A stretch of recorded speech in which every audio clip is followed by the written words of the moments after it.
quand on parle de cloud, il y a plusieurs notions qu'on entend derrière. On parle de cloud privé, des clouds publics, des SaaS, etc., etc.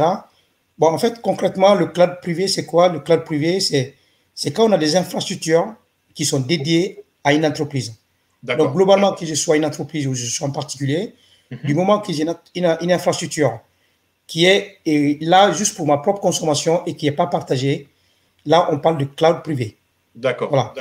Et la notion de cloud public, c'est vraiment quand on a des infrastructures, et je dis bien illimitées parce qu'on est vraiment dans une consommation, dans une échelle qui est vraiment quasiment infinie et qui sont mutualisées avec plusieurs clients. Donc voilà, je suis Amazon, je vais mettre à disposition des infrastructures que je vais partager et sur lesquelles je vais avoir des milliers, des centaines de millions de clients. Et là, on parle de cloud public. D'accord. Voilà. Et après, on a une troisième notion qui est du cloud hybride. Finalement, quand on est à cheval entre les deux, c'est-à-dire que j'ai une partie de mon service qui tourne sur le cloud public et une partie qui tourne aussi dans le cloud privé.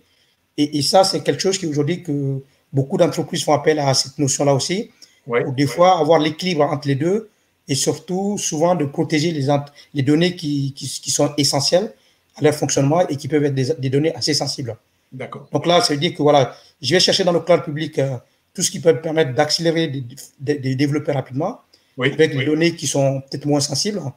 Et en privé, je vais garder peut-être les données qui sont le patrimoine de l'entreprise et qui sont essentielles à la survie de l'entreprise. Donc là, on est bien dans cette notion-là aussi de cloud hybride. Super. Voilà.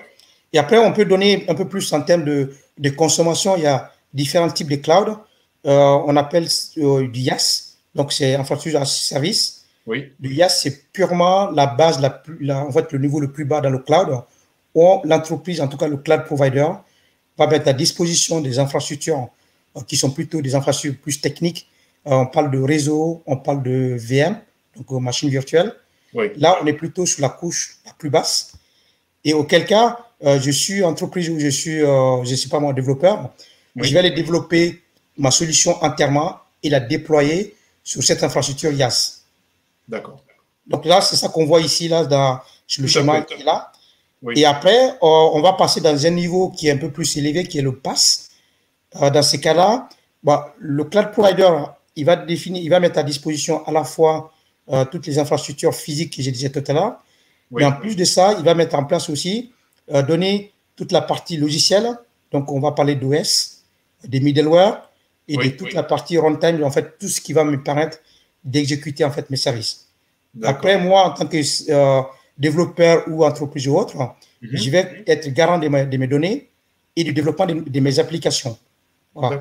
Par contre, ce que je vais chercher aussi dans le cloud public, c'est toute la partie services, on va dire des services qui sont sur l'étagère, des services managés, finalement qui sont mis à disposition par le cloud provider, sur lequel j'aurai peu de développement à faire et j'aurai essentiellement à faire en fait tout ce qu'on appelle du paramétrage. C'est le fameux supermarché de plusieurs. Exactement, oui. Voilà. Je viens, je me sers. Oui, c'est ça. Et le dernier niveau, c'est le SaaS. Et le SaaS, là, par contre, on est plutôt... ce qu'on fait aujourd'hui, là, on est un peu dans le mode SaaS parce qu'avec des solutions comme YouTube ou des solutions avec Teams ou autres, là, la solution, elle est offerte. On va dire, elle est mise sur l'étagère. Je n'ai pas de paramétrage à faire. J'ai juste à me connecter et faire tourner. Donc, après, en fonction du niveau d'applicatif, effectivement, on peut aller un peu plus dans un niveau de personnalisation. Mais par défaut, c'est du standard. C'est une utilisation qui est commune à l'ensemble des clients. D'accord. Alors, c'est intéressant ce que tu dis. J'en profite, il y a une question. Oui. Est-ce qu'il existe donc plusieurs types de cloud, gratuits, plus ou moins, et payants? Est-ce que c'est ça? On peut dire ça? Parce que tout à l'heure, tu disais il y avait des clouds, il y avait des étagères, il y a des choses qu'on prend. Donc, il y a un internaute qui se dit, bon, est-ce qu'il y a des clouds gratuits ou plus ou moins payants? Donc, en fait, qu'est-ce que tu répondrais à ça? Après, j'éviterai quand même le mot gratuit parce que rien n'est gratuit. Hein. D'accord. Voilà, donc vous le savez, les géants comme Amazon, Microsoft, ce n'est pas non plus des philanthropes, ils sont là pour faire du business. Donc clairement, quand je dis c'est pas cher, c'est vraiment pas cher, mais pour autant, c'est pas gratuit, c'est-à-dire qu'on va payer les services. Ils sont sur une échelle des prix qui sont quand même assez bas. Par contre, c'est payant, mais on peut aussi expérimenter, tester, on peut avoir aussi des services avec, par exemple, des périodes d'essai qu'on peut souscrire, par exemple chez Amazon, chez Microsoft. Par exemple, on a 3 mois où on peut avoir des souscriptions avec des services gratuits. C'est ça. On rentrera dans un mode un peu plus, d'utilisation au quotidien ou un peu plus industriel, là, par contre, oui, il faut payer. Non, le gratuit, ça existe.